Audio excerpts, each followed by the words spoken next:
So this is section 3.3, equations with variables on both sides. So far you've been solving equations where the variable has been only on the one side. But now you're going to have variables on both sides. So before we go into setting up problems like that, I'm going to give you a vocab word. This vocab word is called identity. When an equation has every number for a solution, we call that equation an identity.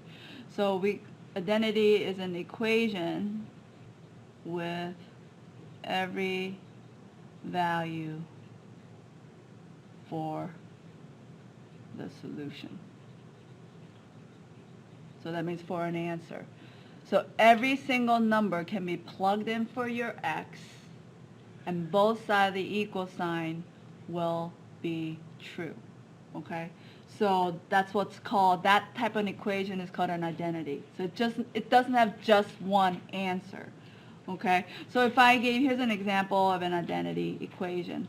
If I get 2x plus 2, and that is equal to 2x plus 1, if I plugged in 0, would this side equal this side? So if I plugged in 0 here, this would be 0, right? 2 times 0, right? And then if I plug in 0 in there, 0 plus 1 is 1, and 1 times 2 is 2. So doesn't 2 equal 2? Okay. Now what if I plug in 1 in there? Would this side equal that side? If I plug in 1 in here and 1 in there? Well, what's 1 times 2? 2 plus 2 is. So then if I put 1 in there, 1 plus 1 is. Times 2 is.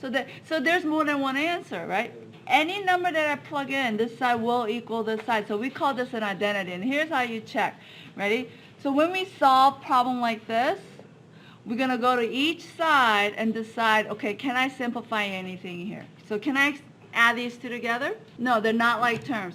Now, can I do anything on this side? What can I do on that side? Distribute. So let's distribute. Ready? So I'm going to bring this down, and we're going to distribute. I get 2x, 2 times x is 2x, plus 2 times 1 is 2. Doesn't this side exactly the same? This is what's called an identity. So this is an identity, right? That means your solution is, right? Solution is all real numbers. That means I could put any numbers in there, and those are all solutions. So this has more than one. Okay, so whenever that happens today, that's what you're going to write. Identity, and you can even say all real numbers for your answer. Okay? That's an identity. All right, that's the one word I wanted to talk about today. So now I'm going to start with examples. Ready? Example number 1. I'm going to draw 2 arrows, or 2 lines, not arrows. Ready? Here's one line that goes like this. Remember, this is a line that goes on forever. You'll learn this in geometry. And then I'm going to have another line that intersects like this. Okay? When 2 lines intersect, this angle right here and that angle right there, the opposite angles are called vertical angles. And you will learn this in geometry. Vertical angles are congruent. Anybody know what that congruent means? Same. They're equal. Vertical angles, the angle degree, they're equal. Okay? So if I gave you a problem that looks like this, that angle is 5x plus 3, and this angle is 2x plus 12. And if I ask you to find x, here's the geometry part of the problem. If you know that the vertical angles are congruent, to solve for x, all you have to do is set them equal to each other because they are congruent. So let's set it up. 5x plus 3 is equal to 2x plus 12. That's the geometry part of this problem. But this is what I was talking about this morning. You need algebra to solve for x. Now, did you notice the variables on both sides of the equal sign? Did you notice that? Okay? So this is what I want you to do. What I want you to do is cover up the one side of the equal sign and see if you can simplify. Can I combine anything on that side? No. Cover up the other side. Can I simplify anything on that side? They're not like terms, so you can't simplify. So now this is what we do, right? What we're going to do, step one, is to combine variables all to one side, all right? So here's my step one, combine variables, by doing the opposite. Remember, whenever you go from one side of the equal sign to the other side, you have to do the opposite. My recommendation is to take the smaller x and take it to the bigger side. So if I have 5x and 2x, which one's bigger? 5x. So I want to take that 2, and I want to take it away from this side and take it to the other side. So how do I make this 2x go away on this side? Subtract 2x. So we're going to do the opposite. This was positive, this is subtract. Subtract 2x. And write it under their like terms. Okay? There we go. Now what's 5x minus 2x? 3x. Bring down the plus 3. Bring down the equal sign, and if you notice the 2x minus 2x, that becomes 0. Put the 0 up there, that canceled out. See, I brought it over. 0 plus 12 is 12. Now I brought all the variables to one side. Okay? Now it's a two-step problem again, right? So what do? Subtract 3, subtract 3. That becomes 0. 3x plus 0 is 3x, is equal to 12 minus 3 is 9, and then what's my last step? 3 goes into 3 once, 1 times x is x. X is equal to 9 divided by 3 is 3. So x is equal to 3. And that's how you solve variables on both sides. I'm going to give you another example. I was told that I need to give more examples. So I am giving you more examples today. All right, example number 2. You're going to solve. Ready? 2 times the quantity x minus 6 is equal to 9x plus 2. I still have variables on both sides, right? So I'll cover up one side. Can I do anything to that side? What can I do? Distribute. So that's what you're going to do first. Always check both sides, okay? You're going to distribute. 2 times x is 2x. Minus 2 times 6 is 12.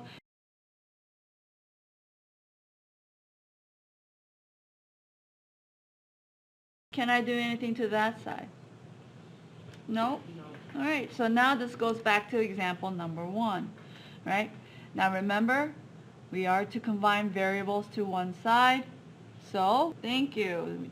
I said to bring the smaller one over to the bigger side. So to get rid of this on this side, I have to subtract 2x. Make sure you're getting rid of it, right? Make sure it does cancel out. So then if I subtract 2x here, I'm going to subtract 2x here. And then 2x minus 2x is 0. 0 minus 12 is negative 12. 9x minus 2x is 7x. Bring down the plus 2. Now it's a two-step again. Minus 2. 2 minus 2 becomes 0, right? Negative 12 minus 2 is negative 14. Equals, bring down the 7x, right? And then the last step is divide by 7. So x is equal to negative 2. And there's my answer. All right, here's example number 3. Solve. 4 minus 4y is equal to negative 2. 2y minus 2. And if you guys know how to do it, you could go. You don't have to wait for me, all right? So I'm going to draw my line. I'm going to bring this down because I know that that's not going to change. But I was told that I have to distribute here. Negative 2 times 2y. Negative 2 times 2 is negative 4, so this is negative 4y. Now take care of your signs first. The negative and a minus makes it a positive, so that makes it a plus. 2 times 2 is 4. And then we want to bring the variables all to one side. So I'm gonna bring this one over here. To get rid of this, I'm gonna add 4y, add 4y. What happens to my 4y's here? They cancel out. What happens to my 4y's here? They cancel out. They both cancel out. Ooh, look at this. 4 minus 0 is 4. 0 plus 4 is 4. Okay, this is what I was going to show you today. Does 4 equal 4? Yes. That means that this is an identity. This side equals this side. So my solution is all real numbers. So this is an identity. Okay, because they're equal. So solution is all real numbers. Okay? Did you get the same answer I did? Last example. Example number 4. Solve. Negative 6x plus 8 is equal to x plus 10 minus 7x. So here's my equal sign. Can I do anything on that side? No. Okay, then let's go to the other side. Can I do anything on that side? What can I do? I could combine those two, right? So what's x minus, take the operator with it. What's x minus 7x? That's negative 6 because there's no number. This is 1. 1 minus 7 is negative 6. So this gives me negative 6x plus 10. So simplify first before you do anything opposite to each side, okay?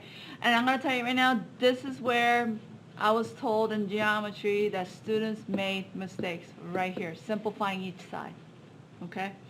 And then bring this side down. Now let's bring the x's to one side. So what do I do to both sides? Add 6x. Add 6x. This becomes 0, right? 0 plus 8 is 8, right? Oh, this also cancels out. Does 8 equal 10? No, they don't equal, do they? Whenever that happens, they do not equal, that means there's no solution. There's nothing that I could plug it in for x's up here that will make this side equal this side, because this will never equal. So this will be no solution.